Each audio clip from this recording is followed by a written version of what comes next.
যাই নামাজটা পড়ে আসি। আরে ভাই চলো সিনেমা দেখে আসি।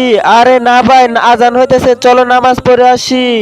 দাঁড়াও ভাই, বলো কি হয়েছে? আরে আমার ভাই পায়ে ব্যথা পেয়েছে, আমাকে একটু সাহায্য করবে? আচ্ছা ঠিক আছে, সাহায্য করতেছি। আরে ভাই এই তো হয়ে গেছে। তো এখন আপনার বাইকে রাখেন, আমি নামাজটা পড়ে আসি, আজান হইতেছে। আরে এবারও তাকে থামাতে পারলাম না। আরে এখন আবার কে ফোন দিল? আরে ভাই বলো।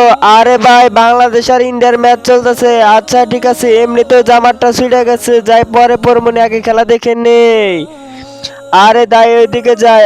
আরে ভাই দাঁড়ান, আমার তো গাড়ির তেল শেষ হয়ে গেছে, আমাকে একটু সাহায্য করেন। আচ্ছা ঠিক আছে ভাই, চলেন। আরে ভাই আর কত দূর? আরে ভাই এই যে আমার গন্তব্যস্থান আইসা পড়ছি, আর আপনার গন্তব্যস্থানে। আরে আমি তো আবার মসজিদে আইসা বললাম। যদি আপনি নামাজটা মন থেকে পড়তে চান, তাহলে কোনো শক্তি আপনাকে বাধা দিতে পারবে না।